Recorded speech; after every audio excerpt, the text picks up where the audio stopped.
Hello વિદ્યાર્થી મિત્રો, એજ્યુકટેકનો ચેનલમાં આપનું સ્વાગત છે। આજે આપણે શીખીશું ધોરણ 6 વિષય વિજ્ઞાન પાઠ 3 ઉચિત આહાર સ્વસ્થ શરીરનો માર્ગ। વિડીયોનો આ પહેલો ભાગ છે। બીજા અને ત્રીજા ભાગનો વિડીયો તમે વિડીયોના ડિસ્ક્રિપ્શનમાં આપેલી લિંક પરથી મેળવી શકશો। તો ચાલો શીખીએ પાઠ 3 ઉચિત આહાર સ્વસ્થ શરીરનો માર્ગ। પાઠની સમજ મેળવીશું તથા તેની અંદર આવતા પ્રશ્નોના જવાબની પણ સમજ મેળવીશું। સૌપ્રથમ એક સુભાષિત આપેલું છે, કોડરૂપ કોડરૂપ કોડરૂપ, હિતભૂક મિતભૂક ઋતભૂક। આ તમારે ધોરણ 7ની અંદર સંસ્કૃતની અંદર પણ આ સુભાષિત ભણવામાં આવે છે। પક્ષી છે એ કોડરૂપ કોડરૂપ બોલતું હોય છે। કોણ નિરોગી છે, કોણ નિરોગી છે, કોણ નિરોગી છે? તો કોણ કોણ? જે વ્યક્તિ આરોગ્યપ્રદ, પૂરતી માત્રામાં તથા ઋતુ અને સમય અને સ્થળને અનુરૂપ ભોજન લે છે તે નિરોગી છે। હિતભૂક આરોગ્યપ્રદ, મિતભૂક એટલે પૂરતી માત્રામાં, ઋતભૂક એટલે ઋતુઓ સમય અને સ્થળને અનુરૂપ ભોજન લે છે તે નિરોગી છે। કોણ નિરોગી છે એવું પક્ષી પૂછતું હોય છે। સંસ્કૃતની અંદર તમારે આ પાઠ ભણવાનો આવે છે। આજનો વિચાર, મેદુ અને મિષ્ટી દરરોજ શાળાના નોટિસ બોર્ડ પર લખેલો આજનો વિચાર વાંચે છે। શાળાની અંદર આજનો વિચાર દરરોજ અલગ અલગ હોય છે, તે આજનો વિચાર તે દરરોજ વાંચે છે। મેદુ અને મિષ્ટી આજનો વિચાર છે, અન્નૈન જાનાતિ જીવંતી, વાંચીને તેમને જિજ્ઞાસા થાય છે। મિષ્ટી મેદુને કહે છે, આ એક સંસ્કૃત સુભાષિત છે જેનો અર્થ થાય છે આહાર સજીવોને જીવન આપે છે। તૈત્રીય ઉપનિષદનું આ વાક્ય છે, અન્નૈન જાનાતિ જીવંતી, એટલે કે આહાર સજીવોને જીવન આપે છે। ચાલો આપણે આ સુભાષિતનું મહત્વ સમજવાનો પ્રયાસ કરીએ। આપણે શું શું ખાઈએ છીએ? વોટ ડુ વી ઈટ? તો ચાલો નોંધ કરીએ। આપણે બધા દરરોજ ખોરાક ખાઈએ છીએ। ખોરાક એ આપણા રોજિંદા જીવનનો આવશ્યક ઘટક છે। કોષ્ટક 3.1ની અંદર તમે અઠવાડિયામાં જે ખાદ્ય પદાર્થોનું સેવન કર્યું છે ને એની યાદી તમારે બનાવવાની છે। એક અઠવાડિયામાં સેવન કરેલા પદાર્થો હું અહીંયા એક વિદ્યાર્થીએ આખા અઠવાડિયા દરમિયાન જે ખાધું છે ને એ લખું છું। તમે આખા અઠવાડિયામાં શું ખાઓ છો તે સોમવારથી રવિવાર સુધી તમારે લખવાનું છે। સોમવારના દી દૂધ, ટોસ્ટ, રોટલી, શાક, દાળ ભાત અને હાંડવો ખાધો। મંગળવારે દૂધ, ભાખરી, રોટલી, શાક, દાળ ભાત, ખીચડી ખાધી। બુધવારે દૂધ, પૌવા, રોટલી, છાશ, મગ, ભાત, સેન્ડવિચ ખાધું। ગુરુવારે દૂધ, બ્રેડ, રોટલી, શાક, દાળ ભાત, થેપલા ખાધું। શનિવારે ચા, ભાખરી, રોટલી, શાક, દાળ ભાત, ઇડલી, સંભાર ખાધું।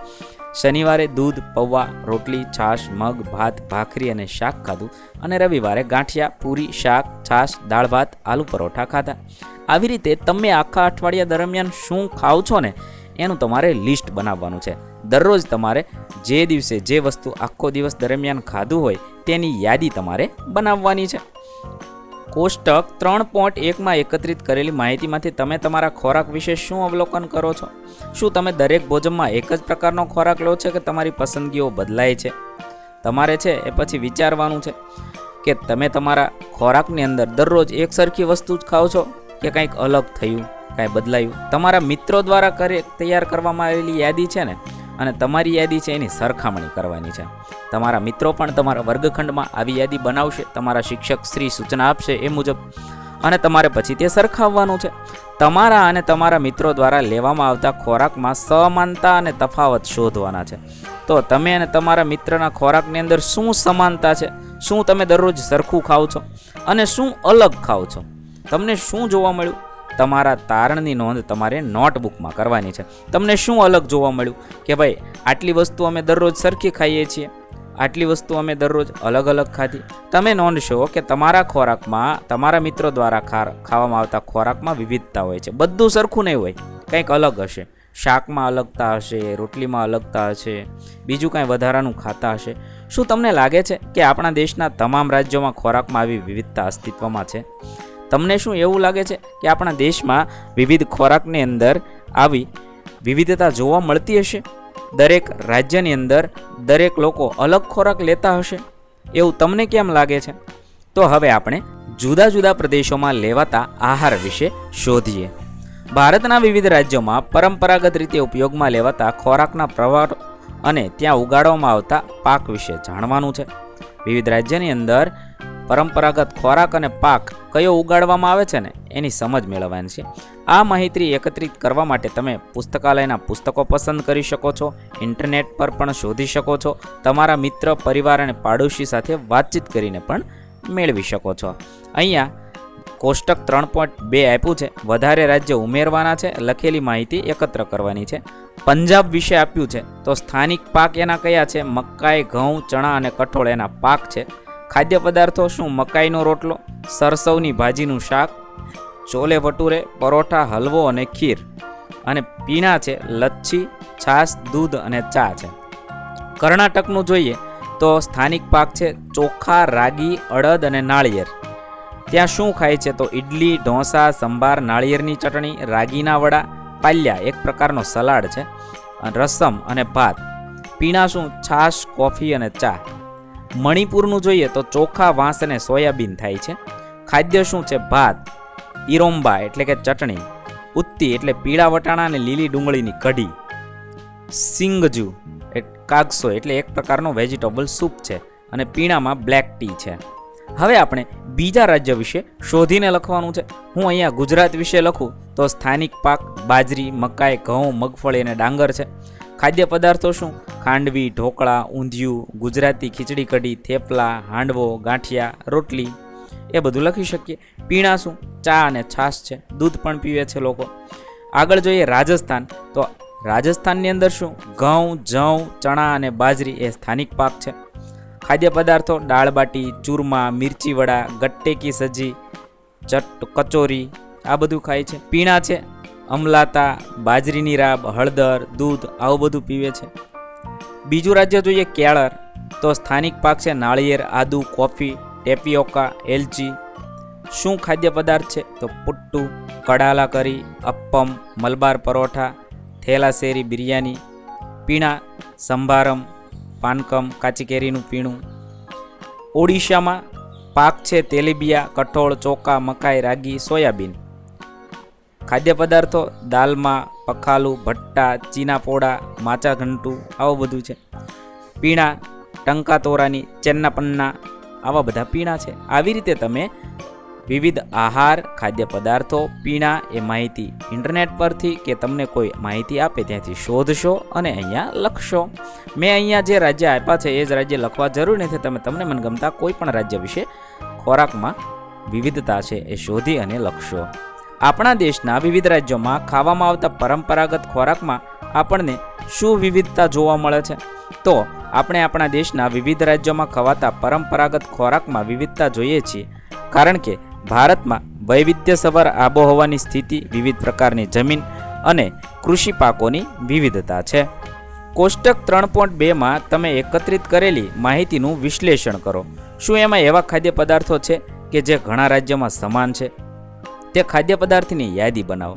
તમે જોશો કે કેટલાક ખાદ્ય પદાર્થો ઘણા રાજ્યોમાં સમાન છે, જ્યારે કેટલાક ફક્ત કોઈ ચોક્કસ રાજ્યમાં ખાવામાં આવે છે. ઘણા રાજ્યની અંદર ઘણા ખોરાક સમાન છે, પણ ઘણા એવા છે એ કોઈ ચોક્કસ રાજ્ય હોય ત્યાં જ આપણને ખાતા જોવા મળે છે. ચપાટી, રોટલી, દાળ ભાત વગેરે ખાદ્ય પદાર્થો ઘણા રાજ્યોમાં સામાન્ય છે. પરંપરાગત ખાદ્ય પદાર્થો અને સ્થાનિક રીતે ઉગાડવામાં આવતા પાક વચ્ચે તમે શું સંબંધ જોવા મળ્યો? પરંપરાગત ખાદ્ય પદાર્થ અને સ્થાનિક પાક વિશે શું સંબંધ જોવા મળ્યો? તો કે સ્થાનિક પાક જે ઉગાડતા હોય ને તેમાંથી જે ખાવાનું બનતું હોય એ લોકો વધુ ખાય છે. જેમ કે અહીંયા આપણે બાજરો અને ઘઉં વધુ થાય છે, તો ઘઉંની બાજરી, ઘઉંની રોટલી, બાજરાનો રોટલો અને મકાઈ એનો રોટલો છે એ આપણે વધુ ખોરાકમાં ઉપયોગ કરીએ છીએ. ગુજરાતની અંદર પશુપાલન છે, તેથી છાશ, ઘી પણ આપણે ખાઈએ છીએ. તમે જોયું હશે કે કોઈ પણ રાજ્યનો પરંપરાગત ખોરાક સામાન્ય રીતે રાજ્યમાં ઉગાડવામાં આવતા પાક પર આધારિત હોય છે. રાજ્યની અંદર જે પાક ઉગતો હોય ને એના આધારિત હોય છે. ભારત વિવિધ પ્રકારની જમીન અને આબોહવા ધરાવતો કૃષિ પ્રધાન દેશ છે. ભારત કેવો દેશ છે?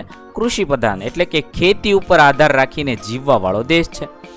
જમીનના પ્રકાર અને આબોહવાની પરિસ્થિતિના આધારે વિવિધ પ્રદેશોમાં વિવિધ પાક ઉગાડવામાં આવે છે. આબોહવાની પરિસ્થિતિના આધારે અને જમીનના પ્રકારને આધારે જ્યાં જેવી જમીન એવો પાક થાય છે, જ્યાં જેવી આબોહવા તેવા પાક ઉગાડવામાં આવે છે. આપણે ગુજરાતની અંદર તમે જુઓ, સૌરાષ્ટ્રમાં મગફળી થાય છે, વચ્ચે ગુજરાતનો જે કાનમનો પ્રદેશ છે ત્યાં કપાસ થાય છે, મતલબમાં મધ્ય ગુજરાતની અંદર કપાસ વધુ થાય છે. એવી રીતે રાજસ્થાનની અંદર બાજરી વધુ થાય છે. ઉત્તર પ્રદેશની અંદર શેરડી વધુ થાય છે. આવી રીતે જમીનના પ્રકાર પ્રમાણે, આબોહવાની સ્થિતિ પ્રમાણે વિવિધ પાક ઉગાડવામાં આવે છે. દરિયા કિનારા રાજ્યો છે ત્યાં નાળિયેરી વધુ થાય છે.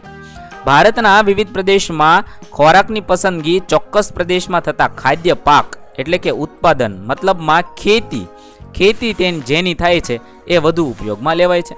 સ્વાદની પસંદગી સંસ્કૃતિ અને પરંપરાઓ અનુસાર જુદી જુદી હોઈ શકે છે. એનો સ્વાદ છે એ સંસ્કૃતિ પરંપરા અનુસાર બધાનો અલગ અલગ જોવા મળે છે. સ્વાદ છે કેટલાક લોકોને તીખો સ્વાદ ભાવતો હોય, કેટલાક લોકોને ગળ્યો સ્વાદ ભાવતો હોય છે. બધી સંસ્કૃતિ પ્રમાણે, બધી પરંપરાઓ પ્રમાણે ભોજન અલગ અલગ રંધાતું હોય છે. આવી રીતે આપણે બધા લોકોના ખોરાકમાં વિવિધતા જોઈએ છીએ. વિદ્યાર્થી મિત્રો, વિડીયોનો બીજો ભાગ તમે વિડીયો ડિસ્ક્રિપ્શનમાં આપેલી લિંક પરથી મેળવી શકો છો. પહેલો ભાગ અહીંયા પૂર્ણ કરીએ છીએ. વિદ્યાર્થી મિત્રો, આપેલા વિડીયોની જો તમારે પીડીએફની જરૂર હોય તો તમે આપણી એપ્લિકેશન સ્માર્ટ સાથી પરથી મેળવી શકશો. વિદ્યાર્થી મિત્રો, આપણી એપ્લિકેશન સ્માર્ટ સાથી પ્લે સ્ટોરમાં આવી ગઈ છે, જેની અંદર તમે બધા વિભાગ જોઈ શકો છો. તેની અંદર વિવિધ ધોરણ છે. ધોરણ ઉપર ક્લિક કરતાં વિવિધ વિષય ખુલશે. વિષય ઉપર ક્લિક કરતાં તેની અંદર આવતા પાઠ ખુલશે. તેની અંદરથી તમે પાઠ્યપુસ્તક પણ ડાઉનલોડ કરી શકો છો. તેની અંદર આપેલા પાઠમાં ક્લિક કરતાં તમે પાઠની પીડીએફ, સ્વાધ્યાયની પીડીએફ, સ્વાધ્યાયન પોથીની પીડીએફ, પાઠના વિવિધ વિડીયોઝ, સ્વાધ્યાયના વિડીયોઝ, સ્વાધ્યાયન પોથીના વિડીયોઝ બધું જોઈ શકો છો અને ડાઉનલોડ પણ માત્ર એક ક્લિકમાં કરી શકો છો. વિદ્યાર્થી મિત્રો, આપણી એપને સપોર્ટ કરજો, ડાઉનલોડ કરજો